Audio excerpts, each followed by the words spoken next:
小镇3000年积累而成的天道反扑，我齐敬春一肩挑之。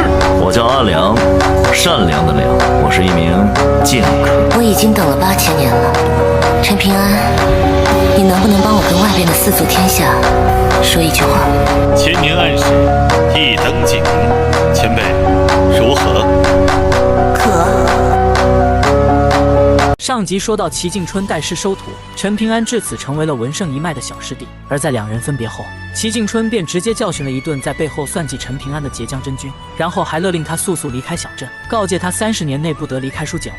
因为截江真君在小镇中获得了2份机缘，便按照规矩留下了2袋铜钱。接着他便准备带着顾灿和他娘亲离去。在他们收拾东西之际，顾灿趁机拿走了2袋铜钱，直接跑到了陈平安的家。此时顾灿已经在截江真君的帮助下收服了泥鳅。顾灿身无长物，便想离开前用这2袋铜钱来报答陈平安，并且还告诉了陈平安说他家里有本拳谱藏在某处，让陈平安自己去拿。陈平安不想收下铜钱，还让顾灿不要心结赠送泥鳅之事，本就是送给他的。毕竟在陈平安的心中，顾灿早就是他的亲弟弟了。在宁瑶的劝说下，陈平安收下铜钱，但陈平安又有点担忧顾灿离去后会过得不好，便询问他有没有收到过祖婴怀液。结果就看到顾灿从裤兜里掏出了一大把，这可直接把陈平安给看无语了。他刚刚得到的一枚还是齐先生拉下脸为他求来的，结果到了顾灿这就跟不要钱似的。不过陈平安也因此放心让顾灿离开了。就这样加上锦衣少年给的1袋，陈平安一共有了3袋铜钱。宁瑶很喜欢其中1袋铜钱上的图案，便对陈平安说，为了报答他的救命之恩，可以答应他为他除掉福南华或者是刘之茂。如果想2个都想除掉的话，那就得加上1袋铜钱，但要是打不过他也不会拼命帮他完成这件事。结果一说完，陈平安直接将3袋铜钱全送给了他。宁瑶一愣，心想这陈平安肯定是喜欢他，接着就告诉陈平安说，你喜欢我，我可不答应。我宁瑶喜欢的男人一定要是全天下最厉害的大剑仙。这一番言语直接就把陈平安给整懵了，他涨红了脸，挠挠头道，宁姑娘你误会了，我没喜欢你啊。可接着陈平安还非要把铜钱塞给宁瑶，宁瑶不肯接下铜钱，认为还是因为陈平安喜欢他。恰好在这时，刘宪阳来到了陈平安的家。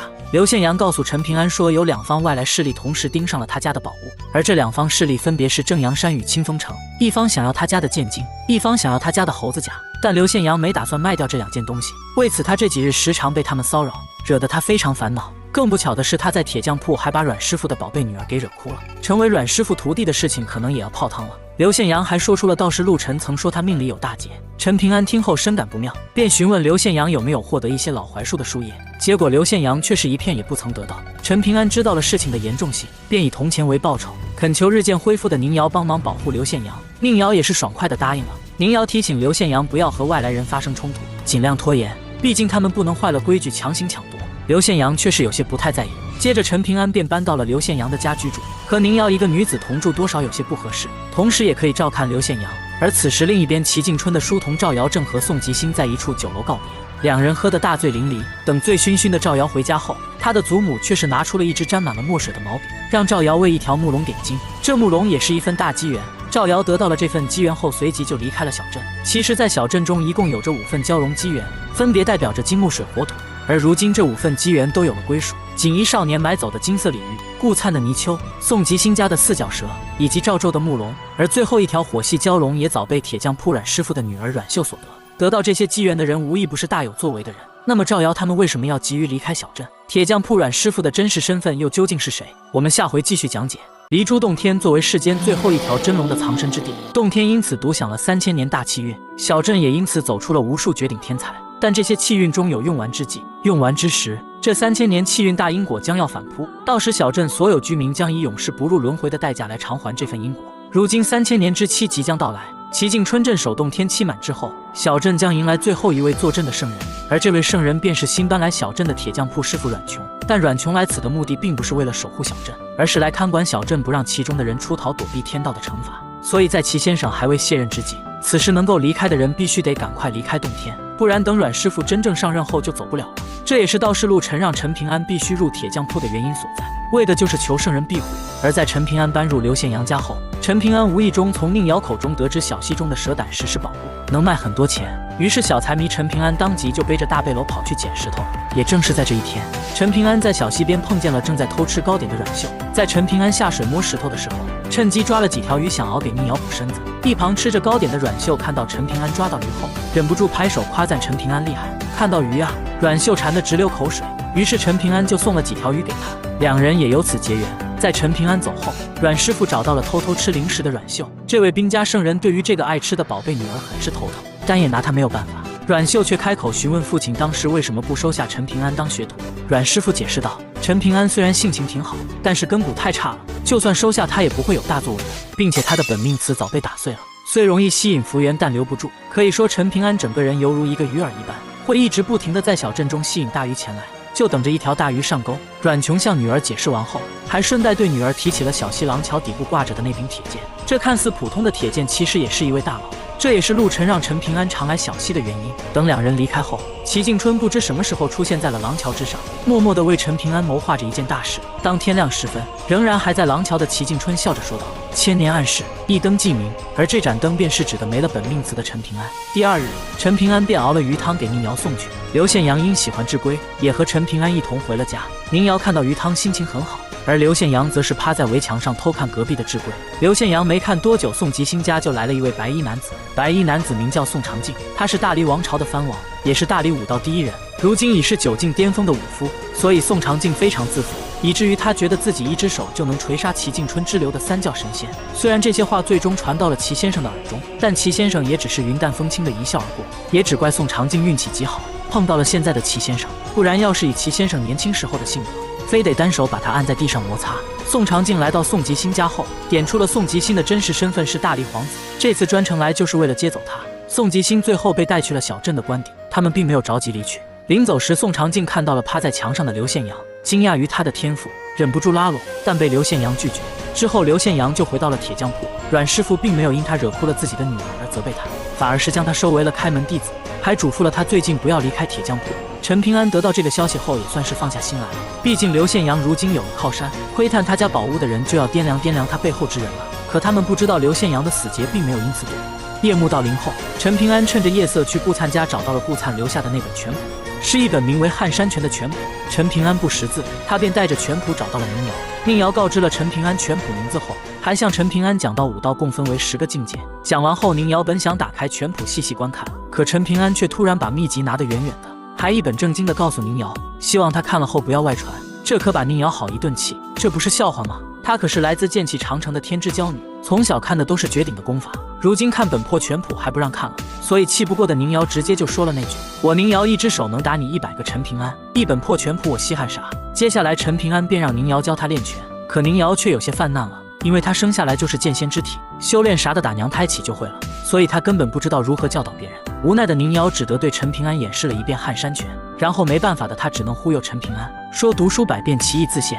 习武也是一样的道理，练拳几万下出不来味道，那就几10万100万下。可宁瑶没想到他随口敷衍的话，铁憨憨陈平安竟当真了，而且是真的做到了练拳100万下。而在陈平安和宁瑶交谈的时候，齐先生一直默默地观察着他们俩，并且齐先生还在为陈平安准备着大礼。齐敬春给陈平安陈11印章的含义是什么？陈平安与贺小良的姻缘又是怎么回事？上集说到宁瑶给陈平安讲了武道10境，陈平安正式开始练习撼山拳了。而在他们两人交谈的时候，身处私塾的齐敬春正默默地观察着他们俩，并且在他观察的时候正在为陈平安雕刻着2枚印章。第一枚印章上刻了4个字：静心得意。这个静便是齐敬春的本命字之一。而当他准备刻第2枚印章的时候，这位儒家圣人一时间竟陷入了纠结，不知道刻什么才好。恰好在这时，宁瑶正在为陈平安讲解武道10境，第10境为止境，意思是武道之路就到此为止了。然而宁瑶也不知道的是，10境之上其实还有11境，名为武神境。齐敬春当然知晓武神境的存在，所以他当即就在第2枚印章上刻了陈113字。这3个字自然是希望陈平安能入武道11境。当然这里也不止这一层含义，大家可以把自己的见解打在评论区，一起探讨探讨。而齐敬春为什么把自己的本命字也交于他人？这其实是因为他已下定决心逆天而行，他要以一己之力对抗天道，救下小镇的所有人。所以这几日小镇时常天雷滚滚，不停地警示齐敬春莫要动了恻隐之心。可齐敬春心意已决，为此儒释道三教和兵家分别派出使者来到了小镇。当初三教一家屠龙后，又在离珠洞天中布置了禁法法阵，还各自留下了1枚法宝压阵。如今派这些使者前来，就是为了取走这些法宝。他们所行的目的也代表了三教一家都不支持齐敬春的决定，甚至他们提前来取走法宝，更有逼迫齐敬春的意思。要么就早日离开此处，要么就永远的留在此地。三教一家的使者虽然是带着任务进入小镇的，但他们碰到机缘也自然不会放过。其中来自真武山的兵家使者进入小镇后，将一个叫马苦玄的孩子收为了弟子，而这个马苦玄也是一个带有大气运的人，更是被小镇大佬压住的人之一。另一边，道教女子贺小良在进入小镇后，无意中碰见了正在捡蛇胆石的陈平安。两人交谈后，得知对方都认识道士陆晨，于是陈平安便拿出了一块品相极好的蛇胆石，交给了贺小良，让他代替自己送给陆晨，以报答陆晨的恩情。交代完后，陈平安也就离开了。但两个人都不知道的是，他们俩早已被陆晨悄悄牵了姻缘线，所以两人的姻缘也由此开始了。分开后，陈平安便往刘宪阳的家回，刚到门口，却碰到了早已在此等候的齐敬春。齐先生交给了陈平安刻好的那2枚印章。身为山崖书院山主的齐敬春已经知晓了自己的结局，他唯一放心不下的就是山崖书院了，所以他希望陈平安可以在山崖书院有难时力能所及的帮上一帮。陈平安也是当即答应了下来。齐敬春本还想对陈平安说，让他不用刻意在意这件事，就算书院真有大难，他没有钱去救援也不用心生悔意，更无需愧疚。但是齐敬春终究没有说出口，因为他知道陈平安答应后就一定会做到，哪怕是为此豁出性命。也正是因为陈平安的出现，才让齐敬春真正没有了后顾之忧。临走前，陈平安对着齐敬春作揖行礼，齐敬春一板一眼地还了陈平安一礼。陈平安自然不知道他早已被拐进了文圣一脉，所以他这个小师弟对师兄行礼后，师兄哪有不回礼的道理？而在另一边，刘宪阳为了保住传家宝物一再推脱，彻底惹怒了清风城与正阳山，他们终于对刘宪阳出手了。刘宪阳的结局又将如何呢？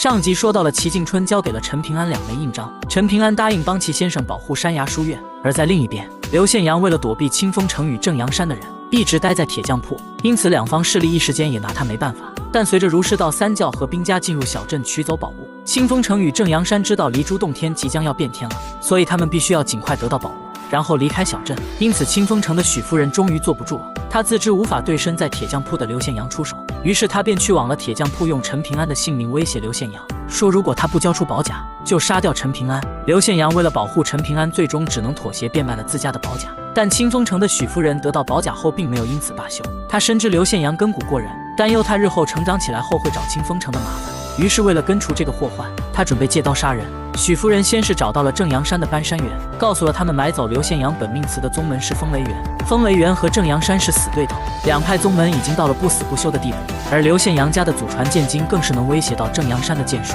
为了不让剑经落入风雷园的手中，搬山员已然决定不遵守规矩，除掉刘宪阳，为正阳山解决这个威胁。在说服了搬山员后，许夫人接着又派人前往了铁匠铺，告诉刘宪阳说搬山员知道他不肯交出剑经，准备杀掉他的好友陈平安。刘宪阳听后也顾不得阮师傅的叮嘱，直接就往陈平安家飞奔而去。结果刘宪阳刚跑出阮师傅庇护的范围，就被搬山员一拳打烂了胸膛。等阮琼和阮秀赶到时，已经为时已晚。陈平安得到消息赶到后，刘宪阳已经倒在了血泊之中。陈平安死死地握住了刘宪阳的手，那个当年被人差点打死都不服软的刘宪阳，此时却奄奄一息地带着哭腔说道：“陈平安，原来我好怕死啊！”说出这话后，陈平安再也抑制不住自己的情绪，眼泪止不住地往下掉。他们明明只想要公平公道，却被人蹂躏得像狗一样。这些外乡人在小镇即便是杀了人，也只是会被赶出小镇而已。这一刻，陈平安暗暗下定决心，这样的事情再也不能发生了。接着重伤的刘宪阳被带回了铁匠铺，阮琼找来了药铺杨掌柜。刘宪阳伤势太重，杨掌柜也表示无能为力，若是用上小镇的祖婴槐叶，或许还有一线生机。可根骨齐家的刘宪阳竟然一片也没有。陈平安毫不犹豫地把齐先生为他求来的那枚保命槐叶给了刘宪阳，但一片槐叶仍是无济于事。陈平安眼看救人无望，既然没人可以给他公道，那他陈平安就要自己去讨回。陈平安对战搬山员的结局又将如何呢？上集说到刘宪阳被搬山员打成了重伤，陈平安将救命槐叶献出，仍无法医治好他。眼见救人无望，陈平安就准备去给他复仇。陈平安转身离开了铁匠铺。阮秀知道他是要去找搬山员拼命，便想和他一同前去。他也非常气愤搬山员的恶行，但他却被父亲阮琼给拦了下来。陈平安跑出铁匠铺没多远，就碰见了正在等他的宁瑶。宁瑶因为没有保护好刘宪阳，心生愧疚，就将铜钱还给了陈平安。接着宁瑶还要和陈平安一起去对抗搬山员。陈平安本不想让宁瑶参与到危险之中，可宁瑶却义无反顾，非要参与，并且还将他的压群刀借给了陈平安。这把刀在他家乡那边可是给心爱男子的定情信物。宁瑶的举动也说明了此时陈平安在他心中的地位已经非同一般了。而在两人动手之前，陈平安想去找3个人为他主持公道，如果最终还是没有办法，那就只有拼命这一条路了。说完，两人便分头行动。看着宁瑶离开的背影，陈平安觉得这是他这辈子见过最美的画面了。接着陈平安先是找到了智龟，他知道智龟的真名叫王珠，并且当初在大雪之中救下他时，就知道他不是一般人，所以陈平安想从他这里求来一枚祖婴怀液去救刘宪阳。可无论陈平安如何说，王珠也不肯交出怀液。眼见自讨无果，陈平安便去往了私塾找齐敬春。可没想到齐先生也不在私塾，只给他留下了君子不救的这句话。无奈的陈平安最后找到了宋长敬。宁瑶说过宋长敬是一位高手，所以陈平安希望宋长敬可以还刘宪阳一个公道。但宋长敬却对陈平安提出了几个要求：一是要陈平安去帮他绑架一个女孩，二是去砍倒小镇的老槐树，或者拔出锁龙井的锁链选其中之一。可这些事陈平安又怎么会去做呢？他只得依靠自己的力量去为刘宪阳报仇。陈平安全副武装地对班山元动手了。他自知打不过班山元，就想着拼尽全力逼班山元在小镇中动用修为，这样班山元必定会被小镇中的大阵反噬折损寿命，这样就算值了。于是陈平安依靠对小镇的熟悉，跟班山元打起了游击。陈平安尽可能地将班山元引上山林之中，可班山元并非一员来到的小镇，同他前来的还有自家的小姐。班山元担心这是陈平安的调虎离山之计，于是在入山林之前，班山元动用修为，猛然跳起一拳砸向了陈平安。陈平安仅仅只是被拳锋擦到了背部，仍是把他打得吐血，但好在他最后逃进了山里和宁瑶会合了。而班山元回去见小姐那里安然无事后，又转身进入山林追杀陈平安去了。班山元很快就找到了陈平安和宁瑶，这次宁瑶率先和班山元打斗在一起，陈平安则是隐蔽在一旁。宁瑶虽然是位天才，但他终归修行的时间太短了，所以也不是班山元的对手。他在齐敬春赠送的飞剑加持下，勉强能和班山元过招。班山元为了尽快结束战斗，第二次动用修为要除掉宁瑶。陈平安眼见宁瑶危在旦夕，救人心切的他瞬间暴露了自己的位置。班山元以迅雷不及掩耳的速度，转头就将一块石头砸向了陈平安。宁瑶以为陈平安已经被击中粉身碎骨了，他甚至都不敢看向陈平安所在的位置。宁瑶想到那个天天给自己煎药熬鱼汤的小子，就这样死在了自己的面前，他瞬间暴怒。宁瑶不顾小镇的压制，竟要强行祭出自己的本命飞剑，要将班山元和离珠洞天一并斩碎，为陈平安殉葬。而在宁瑶换本命剑的时候，也惊动了小镇的所有大佬，杨老头、齐敬春、阮琼，甚至就连廊桥底部的那柄铁剑也似乎苏醒了过来。不过在宁瑶继续到一半的时候，陈平安突然窜出，扛着宁瑶飞一般的就跑路了。原来显出身形的是陈平安扔出的一件衣服，不过仍是骗过了班山元。接着两人逃到了一个相对安全的地方，而陈平安和宁瑶最终能否逃过班山元的追杀，这件事情又将如何谢幕？我们下回继续分解。专治一目十行的剑来讲了个什么故事呢？上集说到陈平安和宁瑶被班山元追杀，两人暂时逃到了一个安全的地方。在两人疗伤的时候，宁瑶告诉陈平安，班山元的几次出手一共折损了80多年的寿命，如果还能再逼他出手一次的话，怎么也得100年起步。陈平安听了很是高兴，他认为自己一条命换班山元100多年的寿命很是值了。接着两人便继续疗伤，以应对班山元的到来。可到了第二日，两人没有等到班山元，即将离开小镇的马苦玄却是率先找到了陈平安。他也是为杀陈平安而来的，因为马苦玄知道是他的父母害死了陈平安的父母，他担忧陈平安日后知道真相后会找他相依为命留在小镇的奶奶报仇，所以他就想在走之前除掉陈平安。马苦玄这个人不仅狂妄自大，而且还非常迷之自信，他以为自己能轻易除掉陈平安，没曾想最后却败给了他。若不是他真武山的师傅及时到来救下了他，他已经命丧陈平安之手了。马苦玄的师傅带走了他，临走之时他告诉陈平安，如果想要讨回公道，就去真武山找他要。而马苦玄不知道的是，在他上山想要除掉陈平安的时候，他的奶奶马兰花在家已经被人给杀害了。等他回到家时，看着已无气息的奶奶痛苦不已。其实他奶奶的死也是因他引起的。之前他在小溪游玩时，故意破坏了一位女子的观湖心境，这才惹来了这桩祸事。马苦玄的师傅为了不让弟子修行留下障碍，在征得齐敬春的允许后，施法请下了真武山供奉的神将，想以此来收集马婆婆残存的魂魄。可神将在小镇转悠一大圈后，并没有带回马婆婆的魂魄，只是留下了一句“非不为，时不能也”的话后离开了此地。这句话的意思其实是神将并不是没有寻到马婆婆的魂魄，而是他实在是没有办法将魂魄带回，只因为马兰花的魂魄被小镇的一位大佬给寻去了，并且是一个连真神也畏惧的大佬。因没有寻回魂魄，马苦玄彻底发怒，在得知凶手已经离开小镇后，他又找到了当初那个被他破坏心境的女子，对着她出了一顿气后，然后才被师傅带着离开小镇。再说另一边，班山元找到了陈平安和宁瑶的所在位置，而在他赶去的途中，却被齐敬春给拦了下来，并将他劝退了。陈平安的这次危机也就此结束。不过班山元虽然被劝退，但他还是非常不服气，只是他不知道，要是他真敢将宁瑶逼入绝地，到时惹得剑气长城的大佬赶来，非得将他连同整个正阳山给一剑削平。而此时陈平安那边，宁瑶在一旁的神像下发现了一块黑色石头，这正是天下所有剑修都垂涎的魔剑石，又名斩龙台。陈平安告诉宁瑶，就在小镇的山里有一片石崖，全是这种石头，但两人根本无法将斩龙台切开带走。就在这时，齐静春出现了，他给陈平安带来了2件好事情：一是搬山员撤退了，并且很快就要离开小镇；二是有人出手救下了刘宪阳。陈平安听到这个消息后，终于露出了笑容，紧绷的心弦一松，彻底昏死了过去。宁瑶只得背着陈平安下山。齐静春告知了宁瑶，陈平安经过这几次的战斗，他的生命只剩下1旬的时间了。如果想要他继续活下去，就必须让他刻苦练拳。齐静春说完后就离开了2人。宁瑶本想背着陈平安去看刘宪阳，但奈何陈平安伤势太重了，宁瑶就背着陈平安去往了杨家药铺。而入药铺后，陈平安将再次收获至宝，宁瑶也将获得收获。